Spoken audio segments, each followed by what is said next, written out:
Buenos días, compañeros. En el día de hoy mi compañero Jesús Alvarado y mi persona Toby Navarro venimos a tratar sobre fenómenos ópticos, eléctricos y acústicos. Esta presentación nosotros incluimos una introducción, sus conceptos, características, tipos, los ejemplos y una pequeña bibliografía.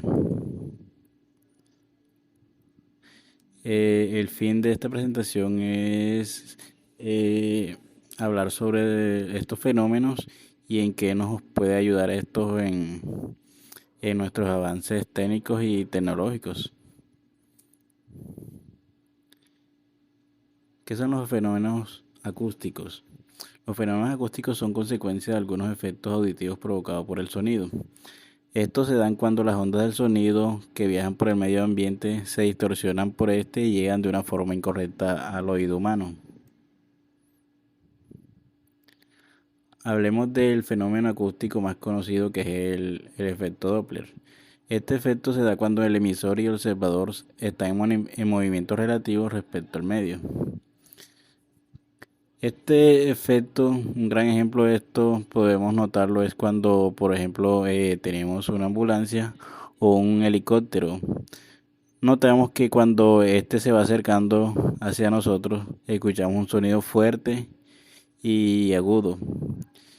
Y cuando este se va alejando, escuchamos un sonido más grave.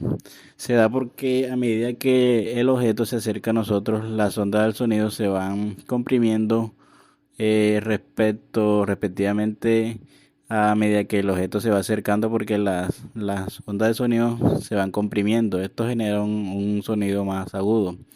Pero cuando este se aleja, las ondas del sonido se van separando, lo que genera un sonido más grave. Este fenómeno lo hemos aplicado para algunos beneficios en la actualidad, como son los sensores de los abrepuertas automáticos, que, que trabajan por medio de sensores que envían y reciben sonido y así detectan la presencia de personas al estar cerca de la puerta y por ende puede abrirla. También tenemos unos medidores de velocidad de carro y también medidores de velocidad sónicos de agua.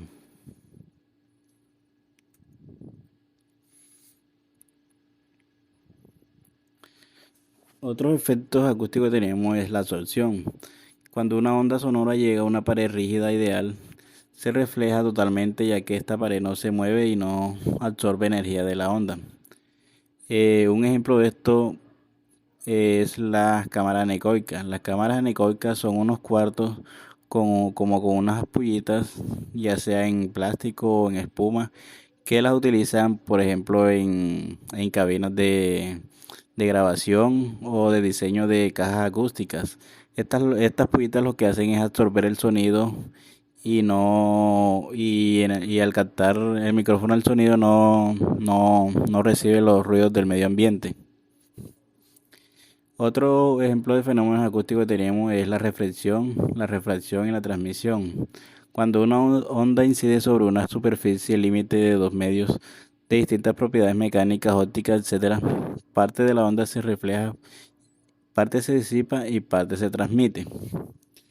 Un ejemplo de esta, la que tenemos, son las cajas acústicas, por ejemplo, las cajas turbo que utilizan en car audio, que esta lo que hacen es trabajan con una cámara sellada, que ella refleja y emite, y algunas absorben algunas ondas de sonido o ultrasónicas, que lo que hacen es reflejar el sonido de una forma de reflexión. Eh, Otro fenómeno acústico es la difracción.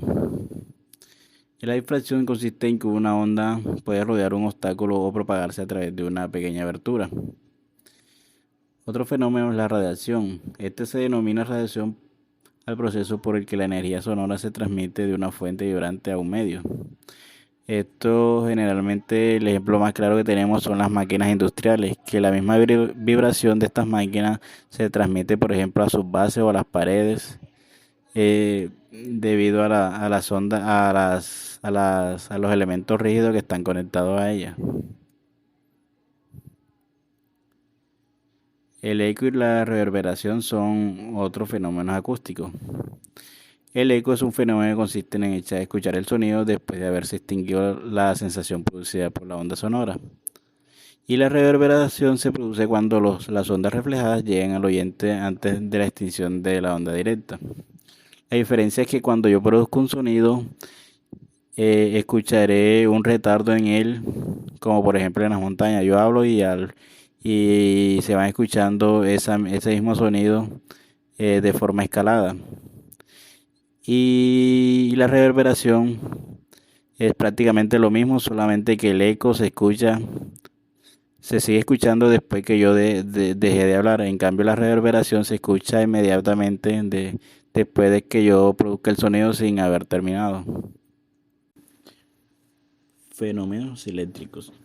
Son aquellos fenómenos que ocurren con la presencia de carga eléctrica, ya sea de forma estática o dinámica. Todos los cuerpos están compuestos por átomos, estos a la vez por electrones, protones y neutrones.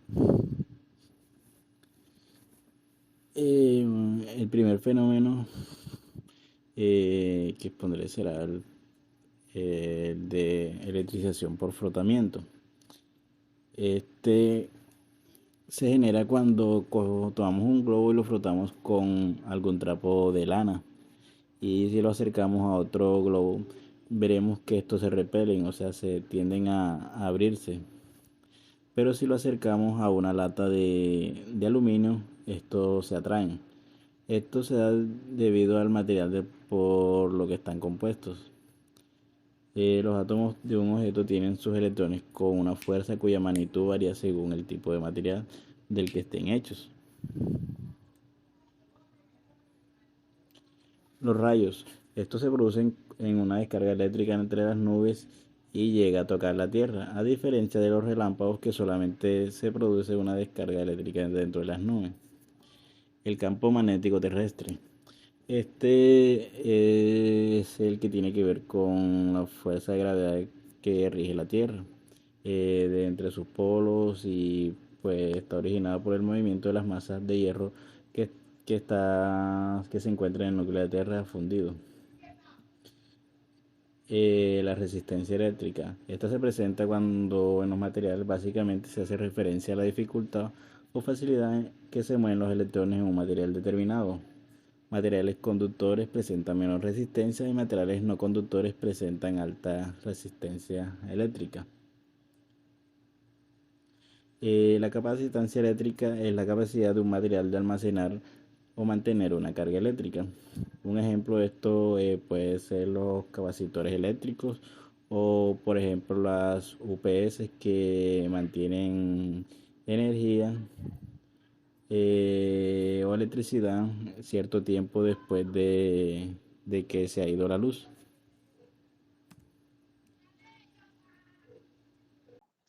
Fenómenos ópticos. Son todos aquellos que tienen que ver con los rayos de luz. Los tipos de fenómenos ópticos son la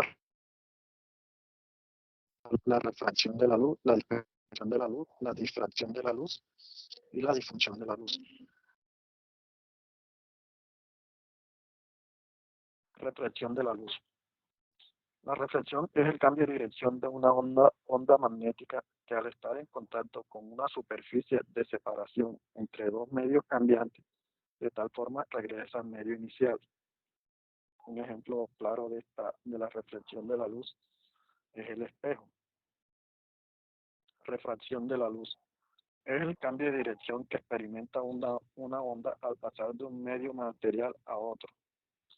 Solo se produce si la onda incide oblicuamente sobre la superficie de separación de los medios, y esto sí se tiene en cuenta los índices de refracción distintos. La refracción se origina en el cambio de velocidad que experimenta una onda, o también se puede decir que es el cambio de dirección que experimenta una onda al pasar de un medio material a otro. Dispersión de la luz. Este fenómeno es conocido como la dispersión de la luz. Por ejemplo, al llegar de un medio más denso, las ondas más cortas pierden su velocidad sobre las largas. Ejemplo, cuando la luz blanca atraviesa un prisma, las longitudes de ondas cortas son 4 veces más dispersas que las largas, lo cual explica que el cielo se ve azulado, ya que para esta gama de colores el índice de refracción es mayor y se dispersa más. Difracción de la luz. La difracción es un fenómeno que se produce cuando una onda mecánica, electromagnética o asociada a partículas alcanza un obstáculo, una abertura de dimensiones comparable a una propia longitud de onda, que se manifiesta en forma de perturbaciones en la prolongación de la onda, bien sea rodeando el obstáculo o produciéndose una divergencia a partir de la abertura. Difusión de la luz. La difusión de la luz es la dispersión de la luz directa, haciéndola pasar a través de un material no transparente, el cual rebota una superficie semirreflectante. La dispersión de la luz es comúnmente utilizada por los fotógrafos para crear una luz más suave. Esta también es posible de ver en el cielo por su tendencia continua a ser azul gracias al mar.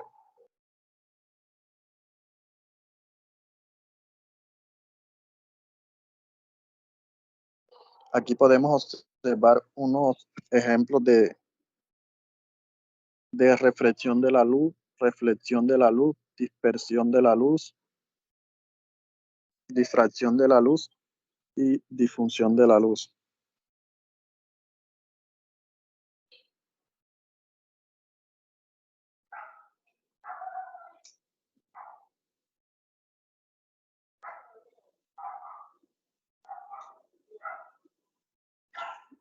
El arco iris. El arco iris se genera cuando los rayos de luz del sol brillan a través de las gotas de lluvia que quedan y se mantienen suspendidas en la atmósfera. En otras palabras, estas gotas funcionan individualmente como un gran prisma que produce la refracción de la luz y que se refleja a nuestros ojos. Halo solar. El halo es causado por partículas de hielo en suspensión en la atmósfera, que se reflejan la luz generando un espectro de colores alrededor de la luna o el sol. Es un efecto óptico en forma de disco alrededor del sol o la luna y que presenta un anillo iridiscente en su circunferencia exterior. Usualmente se ve en lugares fríos como en la Antártida, Alaska o Groenlandia. Cuando la radiación solar atraviesa la atmósfera, se ve sometida a una serie de procesos que alteran su intensidad y composición. La porción visible del espectro se puede considerar como una mezcla de radiación monocromática de los distintos colores, entre violeta y rojo, pasando por azul y amarillo. Una parte de la radiación solar que entra en la atmósfera es reflejada hacia el espacio exterior desde las nubes y la superficie de la Tierra. Otra porción relativamente minoritaria es absorbida por la atmósfera, en tanto que una tercera fracción sufre un proceso de dispersión que desvía la radiación incidente en todas las direcciones. Este proceso no es igual para todos los colores del espectro, siendo su eficiencia radiactivamente mayor que la del color azul. Esto es porque la radiación solar directa, al llegar a la superficie de la Tierra, tiene una alta dosis de rangos amarillos del espectro, mientras que la radiación que proviene en otras direcciones, denominada radiación difusa, tiene, tiene un fuerte componente azul. Si no existiera la atmósfera, no habría dispersión y el cielo eh, aparecería de color negro, como es el caso en la Luna. Y bueno, eso es todo. Gracias.